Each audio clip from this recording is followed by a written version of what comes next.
오늘은 제가 어떻게 예수님을 믿게 되고 만나게 되었는지 하나님이 하신 일을 말씀드리려고 합니다. 33년 전 남편이 군인이어서 전방에서 근무하다가 성남 창곡동 ROTC 군인들, 장교들 임관시키는 그 부대로 또 그 옆에 있는 아파트로 이사 오게 되었습니다. 저는 그때까지 하나님을 모르고 교회 다니지 않았어요.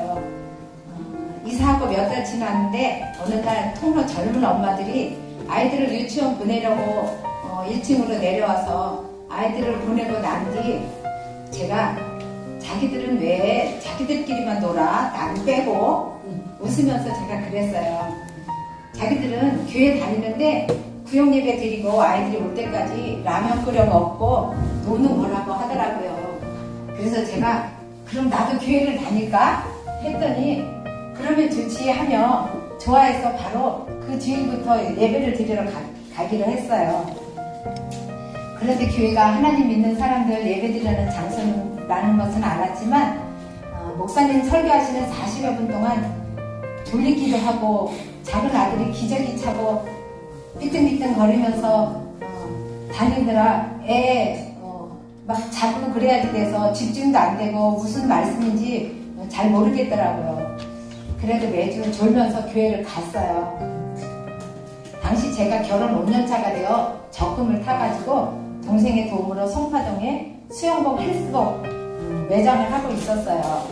어느 날 구역장이 찾아와서 구역이 정해졌는데 구역 예배를 드릴 수 있느냐고 하는 거예요. 믿음도 없는 저는 당연히 장사해야 돼서 안 되죠 했죠. 그랬더니 문을 잠시 닫고 한번 들여보라고 하나님이 문이 닫혀있는 동안 왔던 손님들이 다른 매장에 가서 구매할지라도 하나님이 더 많은 사람들을 보내주실 거라고 하는 거예요. 그래서 또 저보다 나이 드신 분이 이야기하니까 한 주간 생각해 보겠다고 하고 그 다음 주부터 매주 또 구역 예배를 드렸어요. 지금은 그것이 순종이라는 것을 알지만 그때는 아무것도 모르고 그냥 그렇게 했던 것 같아요. 개업 후 1년쯤 지나서 우리 매장이 좀 잘 되니까 한 집 건너 매장이 또 오픈하고 또 그 다음 한 조금 더 있다가 하나 또 개업하고 하니까 우리 가게가 장사가 잘 안 되는 거예요. 그래서 저는 백종원 씨처럼 장사 잘하는 장사신도 아니고 그냥 수요가 많아서 잘 됐던 거라 재미가 없어지고 하기가 싫어졌어요. 그러던 어느 날 동대문에 쇼핑센터가 생긴다고 하는 그 분양사원이 분양하러 우리 매장을 찾아왔어요. 저는 혹시 서울은 눈 뜨고 코 벼간다는 소리 있잖아요. 솔깃하기는 해서 분양사원에게 꼬치꼬치 묻고 따지고 신분증도 보여달라고 하며 많은 것을 알아보고 당시 오빠가 경찰이어서 실제로 분양을 하는 건지 건설사나 신탁회사가 어디인지 이런 모든 것들을 알아보고 믿음 없이 또 기도한 것도 아니고 그렇지만 그냥 분양을 받기로 작정을 했어요. 하지만 모아둔 돈이 없으니 장사도 안 되고 재미없던 차에 하던 매장을 권리금 조금 받고 전세금을 빼서 다른 사람한테 손해보지 않고 넘기게 되었어요. 그래도 그 돈으로 상가를 분양받기에는 좀 부족했죠. 지금 같으면 먼저 주님 도와주세요 하며 기도했을 텐데 하지만 그때는 기도할 줄도 모르고 남편은 군대 일뿐이 모르고 해서 염치 없이 부모님께 말씀드렸어요. 산중턱에 있는 작은 땅을 팔았어요. 도와주셔서 분양을 받게 되었어요. 예배 드릴 때 집중은 되지 않고 졸리고 하지만 제가 사람들하고 약속하면 또 지켜야 하는 성격이라 매주 빠지지 않고 예배를 드렸어요. 또 구역 예배를 잘 드리니까 구역장님이 새벽 기도하는 사람의 기도를 하나님이 잘 들어주신다고 하시며 새벽 예배도 드려보라고 하시는 거예요. 믿음은 말씀을 들음으로 생긴다고 하잖아요. 아이들 2살, 5살 남자아이를 키우며 장사하느라 힘들었지만 이제 기도하면 하나님이 들어주신다는 말을 듣는 순간 기도 제목이 뚜렷하게 생각이 났어요. 전방에서 나오던 해에 남편이 부대에서 군화 신고 밤늦게까지 일하고 스트레스 받아서 위궤양 약과 무정약을 달고 살고 잠도 잘 못 자며 고생했는데 상급 지휘관의 잘못된 판단으로 남편이 진급에 누락되고 남편의 눈물까지 보게 되었어요. 우리 생각에는 1년 더 고생하면 될 것 같았어요. 하지만 당시 장교들은 전후반 교체 기간이 있어서 어쩔 수 없이 속상하고 정신적, 육체적 아픈 마음과 사람을 믿었던 실망감을 가지고 성남시로 전출 오게 되었던 거예요.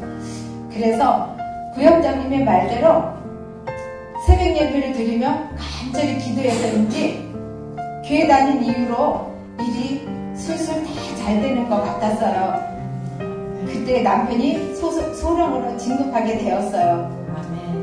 지나고 보니 제가 아파트 통로 엄마들과 놀고 싶어서 교회 간 것도 주님의 부르심이었고 동대문에 대형 쇼핑몰을 분양받게 하신 것도 주님의 도우심이었고 계획이었어요. 구역장님의 말을 듣고 구역예배 드리고 새벽예배 드린 것도 모두 하나님의 계획하심과 인도하심과 섭리였음을 나중에 알게 되었어요. 말씀을 알고 싶어서 주님의 제자가 되는 제자반 교육을 받으면서 하나님을 더 알게 되었고 믿음이 성장하게 된 계기가 되었던 것 같아요. 하나님의 계획 속에 부족한 저를 자녀 삼아 주셨고 순종하는 자녀에게 주시는 복을 많이 받은 것 같아요. 군인 아빠의 월급으로는 아들을 외국 유학 생각도 못했는데 대형 쇼핑센터 분양받아 임대료로 중국과 미국에 공부하러 보낼 수 있었고 감사했어요. 작은 아들 법 공부하러 갔는데 공부하면서 성적이 빨리 오르지 않아서 너무 힘들 때 말씀만 읽고 예배드리며 찬양하며 주님을 의지할 때 아들에게 주님이 은혜 주셔서 또 1년 후 다시 신학을 하고 목회자가 되어 주님 일꾼 삼으신 것도 감사합니다. 아멘. 하지만 믿음 없는 저희 부부는 아들이 신학한다고 했을 때 얼마 동안 서운했어요. 하나님은 왜 작은 아들이 더 공부한다는 것을 막으시고 신학 공부를 하게 하셨을까? 하지만 얼마 안 돼서 아들이 목사님 된다는 게 감사하다는 생각이 들었어요. 믿는 사람이 아들이 목회자 되는 건 정말 복받은 거 아닌가요? 미국에서 아들이 힘들어하며 공부할 때 중국에서 유학 온 자매를 만나서 결혼하게 하신 것도 감사하고 한국에서 결혼하면 집을 사줘야 되고 결혼시키는데 수억이 들어야 한다는데 아주 작은 돈으로 미국 가서 결혼시키고 미국 구경까지 하게 하신 것도 감사하고 또 손녀를 건강하게 주시고 둘째 손자를 주셨는데 뱃속에서부터 심장에 구멍이 있다고 해서 심각한 상황이었지만 태어난 다음날 심장수술 1차 하고 4개월 후 2차 아들 부부의 눈물 기도와 우리 부부와 교회 형제 자매들의 기도를 주님이 들으셔서 지금은 손주가 건강하게 뛰어다닐 수 있게 하신 것도 모두 감사드립니다. 수술비가 아파트 한 채 값이라는데 모두 무료로 해주심도 감사드립니다. 모든 것이 주님이 우리 가족을 믿음으로 세우기 위한 것이었고 기도 훈련시키기 위한 것이었음을 알고 감사했습니다. 지금 주님을 예배하며 의지하는 큰아들의 앞길도 주님이 인도하시고 사용하실 줄 믿고 감사드립니다. 요즘 우리 중국어 예배에 새로 등록하신 형제 자매님들이 많으신데 오늘은 많이 안 보이시네요.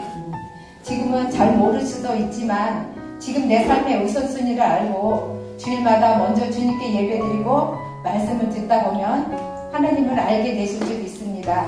믿음으로 우리는 천국을 값없이 선물로 받았습니다. 천국 가는 것은 확실하지만 믿음을 가지고 살아도 때로는 나의 욕심 때문에 때로는 주님이 우리의 믿음을 성장시키려고 고난을 주시기도 합니다. 고난 당한 것이 내게 유익이라 이로 말미암아 내가 주의 율례들을 배우게 되었나이다. 시편 119편 71절의 말씀에 아멘으로 고백합니다. 아멘. 이 세상은 사탄이 지배해서 사는 것이 고난이지만 예수를 믿는 우리의 삶은 주님이 인도해 가심을 믿고 순종하며 주님 때문에 기뻐하고 주님 때문에 감사하며 우리 기도에 귀 기울이시는 주님께 항상 기도하는 저와 형제 자매님들 되시기를 원합니다. 아멘. 우리 작은 며느리가 중국 사람이라 제가 중국어 예배에 형제 자매들을 만나게 하신 것도 감사드립니다. 아멘. 주일마다 함께 예배드리며 은혜 받고 주님이 맺어주신 형제 자매님들과 삶을 나누며 사랑을 나누며 복음을 전하며 살고 싶습니다. 아멘. 모든 것이 하나님께 영광 돌립니다. 두서없이 하는 제 삶의 간증에 귀 기울여 주셔서 감사합니다. 아멘.